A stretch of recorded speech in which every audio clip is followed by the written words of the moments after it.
Hello, Internet, and welcome to my live reaction for the first issue of Sonic the Hedgehog Bad Guys. I'm actually like a week late with this. I kind of forgot it was coming out. That's on me. But anyway, when we last left our heroes, or villains in this case, Starline, we saw back in issue 31 or 32 of the main series, was sneaking around an Eggman base after getting kicked off Angel Island by Eggman, leading into the climax of the Metal Virus arc. So yeah, all that being said, let's jump right on into Sonic Bad Guys. Our cover here is Starline, with what appears to be Rough Tumble, Mimic, and Zavok in the Warp Topaz. But I don't think he actually has the Warp Topaz anymore, so it might just be the spot in his glove where he had it originally. But yeah, for those of y'all who don't know, all I know about this arc going in is that it involves Starline and a team up with, I'm guessing, Rough Tumble, Mimic, and Zavok to do something. I'm not entirely sure what. Maybe they're leaning into being the main villains of the main series after this miniseries ends. I don't know. Anyway, we don't even have a roll call for this issue, by the way. But we open at Egg Base Sigma, a modest industrial site by the Eggman Empire standards. We see Starline sneaking around, hiding from a group of like javelin-wielding Eggbots. But it has precisely what I need for my plans. And Starline runs behind them. Dr. Eggman may be a genius, but he's sloppy. I'll use my personal login and take over the base. I hate sneaking around like vermin, but I'm in no position to fight my way through the security. He goes to enter his password. But it doesn't work. Eggman is apparently not as sloppy as Starline thought. And along with that, an alarm starts ringing throughout the base. Now you choose to exceed my expectations, Doctor. Wow. That's a fair reaction. No matter. I'll just warp back to base, regroup, and then he raises his glove where he used to keep the warp topaz, but it is now empty as Eggman took it for the Metal Virus wrapping up plot. Drat. Force of habit. Time to test out the multi-tool heel spurs. Activating Electro Spur. And I guess he kind of stomps his heel on the ground. And he kicks at the robots and fries them all. Not the most ideal way to field test these. And then he runs away from some more of the Javelin bots. And definitely not the time to stress test them. Sloppy. I shouldn't have assumed the codes would work. That kind of unearned arrogance is precisely what undermines Dr. Eggman. I must be better than my idol. And we see he's kind of starting to get away. He's hiding between pipes and sneaking around, seemingly away from any robots now. But first, focus on solving the problem at hand. Escape. Quickly. Quietly. Avoid fighting as much as possible.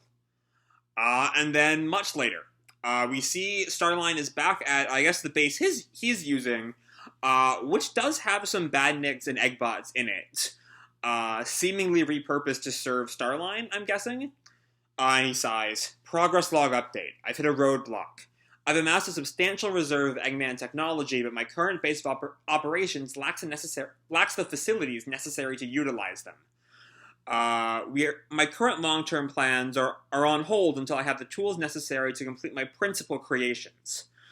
I'm seeing an editor's note here from issue 14. Oh, it's for Eggman Technology. I couldn't find the asterisk, so I was a little confused. So yeah, I don't know. I honestly don't know what Starline's goal is here, because like I said in 32, or it might have been 31, whenever we last saw Starline in the main series, he seems to still be trying to get back in Eggman's good graces, right? Am I remembering that properly? So I just find his current placement in the story just a little weird. Anyway, this would be a simple matter if I still have the Warp Topaz, but Dr. Eggman chose to squander that resource back in 25, where, as I said, Eggman stole the Topaz and threw him through a warp portal. And I lack the physical prowess to use brute force as Sonic would. I need a replacement that allows me to compete evenly with my enemies. My heel spurs aren't sufficient. I have something else in mind, but it requires resources I can't obtain as I am, which brings me back to the present condition. I reiterate, roadblock. Presumably, his way to the resources he'll use for that something else in mind is breaking out all the bad guys. Anyway, I must persevere. Dr. Eggman's ambitions will never advance so long as he's caught in his fixation on Sonic. It's up to me to break the cycle and conquer the world for him. Yeah, here's what I'm saying. It's just like, I get that, Eggman was your idol, but I figure after everything that happened during Metal Virus, that idolization should have broken, right? Like, maybe he should want, revenge on Eggman for what he did to him. Not want to give Eggman the world. And hopefully this arc is kind of, gonna allow Starline to grow out of his Eggman fascination, to become his own villain. I don't know, we'll see. Which is exponentially more difficult since I am no longer in his good graces. And he sips at his tea or coffee, I'm not sure which. Badniks are limited in their effectiveness. My personal enforcers can't be completed until I have that base. Excuse me. I need help, but I'm not going to make the mistake of a trusting partnership again.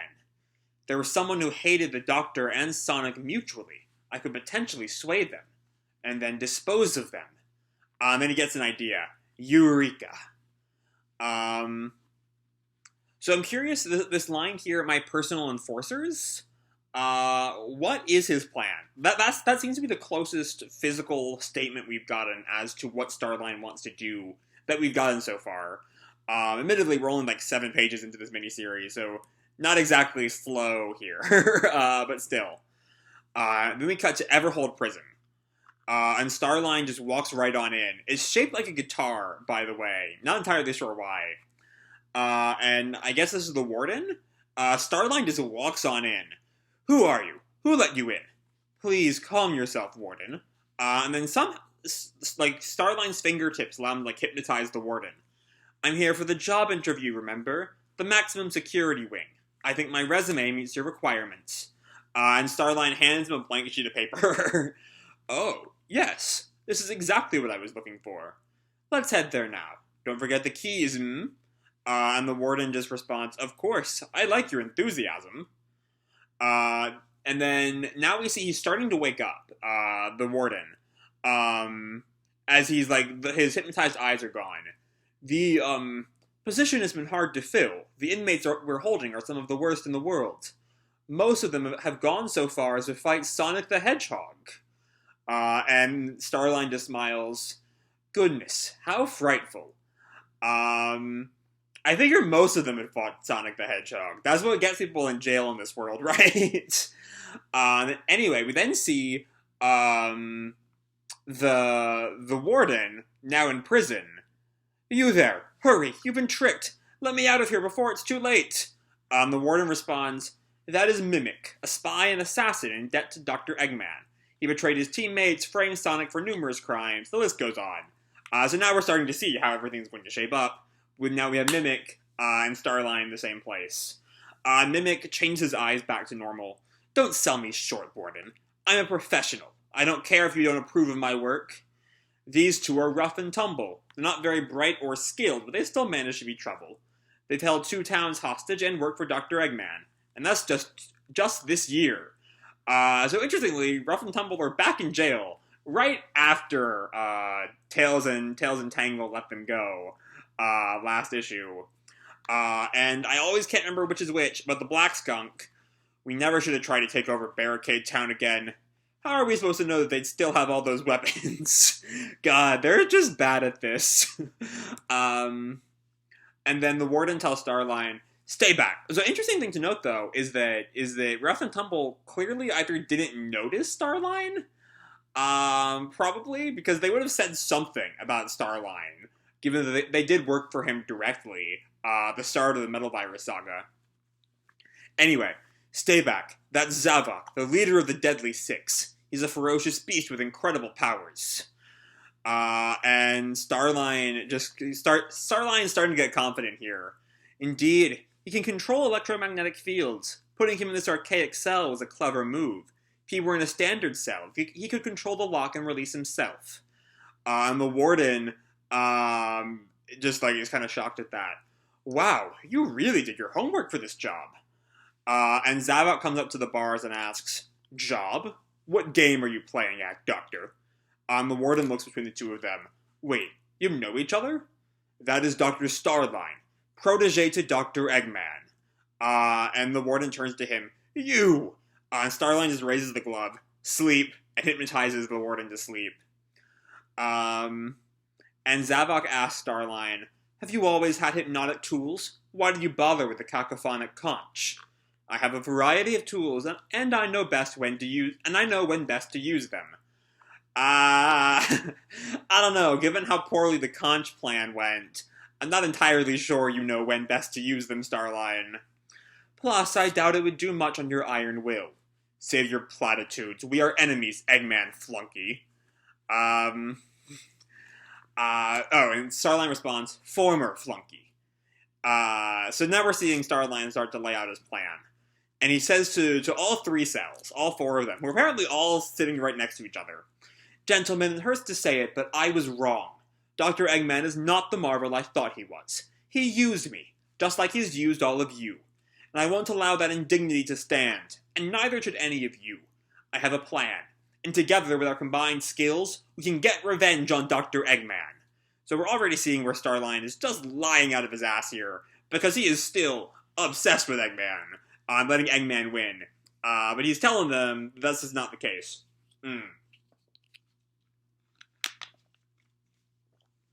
But Mimic counters, "Hard pass. I don't do teams anymore."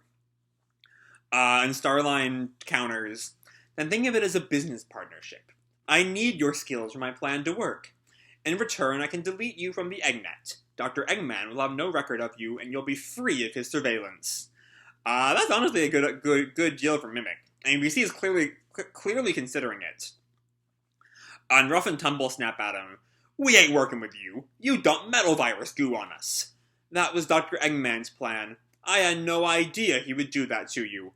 "Pull the other one. We ain't chumps." And Starline turns to them, "I'll build you weapons to crush your enemies for free." And I think Tumble is the white one, if I'm not mistaken. "Make mine tail-shaped. That's more like it." And Rough and Tumble are very, very quickly swayed. For all of their, don't try to pull one over on us. They're just like, "Alright, we'll take weapons. We love killing people." Mimic is also, we see, very clearly considering the offer. But Zavok is not on board. "You attempted to enslave me and my pack. There is nothing you can offer that will convince me to follow you." "How fortuitous," and Starline bows. "For my plans to succeed, we'd need to follow you, my new master." Yeah, this is very clearly a plot. "I am no leader. I never pretended to be. I am an ally, a supporter, a flunky. I live to serve." This is almost honest for Starline, not gonna lie. "My mistake was following the wrong leader. Dr. Eggman deployed the metal virus haphazardly, letting it spread at random. The minute he lost control, he abandoned his ambitions. But you took command of the situation. Situation instantly. You took command of the Zombots with a ruthless efficiency. You maximized the power of the Chaos Emeralds instead of squandering their potential. You are everything I admired in Dr. Eggman and more." Though I do we clearly see the very different ways he's applying he's offering his proposal to the different villains. He wants to, he kind of gives Mimic and Rough and Tumble exactly what they want. Freedom for Mimic and cool weapons for Rough and Tumble. And then he plays right up to Zavok's pride. And we'll see if it works on the next page, but I reckon it will. And Starline thinks to himself, "You're also a vainglorious brute who thinks himself a conqueror. I had a perfect plan to salvage the metal virus plague, but you and your minions ruined everything. I'm separated from Dr. Eggman because of you. So I'll feed your ego, give you everything you want, then lead you by the nose to your destruction. I'll have everything I need and sweet revenge." And we also see Zavok's thoughts. "You sad, weak little man. Just like Eggman, you're not nearly as cunning as you think. You're plotting something, no doubt. We're all expendable in your scheme. That suits me fine. I have no love for these lowlifes. but I will sacrifice them to strike down Eggman and find my way back to my pack. And then you will pay dearly for trying to use me twice. So yeah, both of them are well aware that, or Zavok is, I'm not sure if Starline knows that Zavok is onto him, but Zavok is clearly onto him, but also sees his own benefit here. And so Zavok asks, so this plan of yours is for my benefit? Yes, sir. We all stand to gain by it, but I hereby pledge myself to you. And Zavok and Starline shake hands. Then you shall be my deadly four. Which is weird because there's 5 of them? Because the deadly 6 count Zavok and it's not in the number 6, right? So it should be deadly 5. I'm not sure. Anyway, they shake hands. Oh, thank you, sir. And just then, the alarm starts to blare. The door slams shut, and the warden is awake. The whole prison is now on high alert. Excuse me. Not that you're getting out. That door only answers to my voice. Thanks for the nap, though. It was lovely. And Starline kicks the warden and grabs the remote that he used to slam the door shut. And Starline turns to Zavok. My heel spurs are loaded with a mild neurotoxin. That will keep him out of the way. Can you unlock Mimic Cell? This is Zavok. Not from here. Release me. Hurry. And Starline does, and Zavok goes to free Mimic. Finally. And then, so Mimic transforms into the Warden, so that he can use the Warden's powers. Security authorization Beta Gamma 01. And then after Rough and Tumble are freed, they slam the Warden into the jail cell. Thanks for all the good times. Don't get too comfy in there. And then 2 guards show up, right as Mimic as the Warden leaves the room. Warden, what's going on? Zavok's breaking out of his cell. He's not out yet, but I need the 3 of you to help me pacify him. You're with me. You 2, follow us. And the Warden, our Mimic leads the 3 of them to the room where Zavok and Starline wait. And Starline puts his hypnosis on them. Sleep. He only gets 1, though, as the other 2 point their Wispons at him. Hands in the air. But Zavok, right behind them, slams their heads together, knocks them out. And Ruff asks Starline, why are we rushing? Use your Hypno Gizmo on everyone. It's the precision instrument, not crowd control. If we're to escape, we need to shut down security, and just then, a whole bunch more guards show up. Halt! Surrender immediately! And then Starline whispers to Mimic, turn to the Warden. Tell them to stand down. They'll see me change, moron. Get Zavok to... but Rough and Tumble, not ready for any plan, enter into the hallway where the guards are. Time to smash some heads. Gonna make them crumble. It's breakout time for Rough and Tumble. There they are. There's the good old rhyming bullshit. And they just go to town on all the guards, quickly throwing them around. And the Mimic says, as I was saying, you could have taken control of their Wispons, referring to Zavok's electromagnetic powers, which I think is the first time we've heard that the Wispons are powered by electromagnetism or electricity at all. I figure they were just like stick the Wisp in and the Wisp does its wispy thing. I don't know. Anyway, yes, but let them prove their worth. And Ralph is like dancing around. That's what you get. That's what you get. And then Tumble, is like roaring and beating on his chest. And just then, a bunch more guards show up and they look around.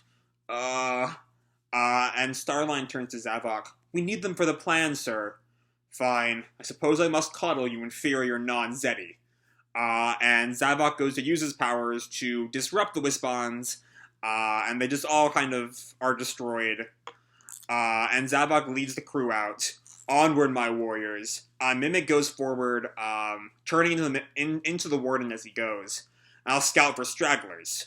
The Mimic, as the Warden, tells a random guard, you, Wispon, now. Of course. But why? For aiding a jailbreak, scumbag.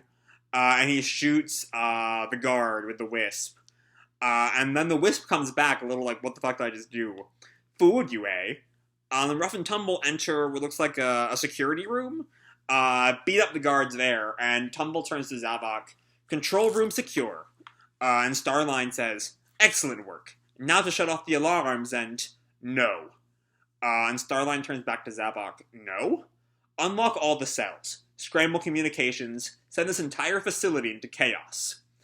And Starline turns around. You're a visionary, sir. And so Ruff asks Tumble, so this is like off to the side, not really part of the plotting going on. So, we doing this? Working with these bozos, I mean? And Tumble responds, I ain't got any better ideas. Do you? Mimic joins in their conversation. If you can get Eggman off my back, then I'll take that as fair compensation. And just then, we see all the inmates are free. They're attacking the guards, basically taking control of the prison. And our evil quintet just storms out of the exploding facility. Stupendous debut, everyone. Now that we've warmed up, let's do some real damage. Next time, Power Grab. Alright. So, this is a fun intro to the bad guys. There's still a lot of mystery here. Like, what exactly is Starline's goal right now? What does he want the bad guys, the other villains, to do for him? Still very much up in the air. But for the most part, this is a really fun, it's really just seeing all of these different villains who never really interacted before, beyond Starline has worked with Ruff and Tumble, and had like one or two scenes with Zavok. But just watching all of these character relations play out, which will hopefully continue to be fun throughout the miniseries, as Starline's goal becomes clearer. One thing that's very different between this and the last miniseries is that the last miniseries was very, like, clear what was going on. Mimic was hunting down Whisper, and while we didn't really know their exact history, we kind of imagined it until we finally got the full thing laid out in issue 3. But here, we just know that Starline has, you know what he wants long-term is to give the world to Eggman. But we don't know how he plans to do that. There's that line about personal enforcers. Where is that? I don't know, but he has a line about here it is. My personal enforcers can't be completed until I have that base. So, like, there's still the question of what are these personal enforcers he wants to create? What exactly is his goal, of course, is still the big question. Or how does he plan to go about his goal of conquering the world for Eggman? I don't know. But then we actually get the character interactions. That scene as Starline is, like, negotiating with the other villains is great. The scene of Zavok and Starline trying to, like, outplay each other. And that dynamic, that Starline-Zavok dynamic, will probably be the biggest thing going forward. As each of them tries to one-up the other. That will almost certainly be what the climax is of the final issue, I'm guessing. But until then, we're gonna find out, we're gonna maybe take Egg Base Sigma. Maybe, next time. I don't know, maybe we'll start small. But I imagine we're gonna go back to Sigma, and try to take that base. But yeah, beyond that, I don't really have a whole lot else to say about this issue. It was really fun. I'm looking forward to see where the miniseries goes from here. But yeah, that's all I have to say for this issue. Hope you all enjoyed the issue and the video itself. If you did, feel free to drop me a like, or subscribe, or, you know, do whatever makes you happy, you know? And remember, your life is your own, okay? Bye!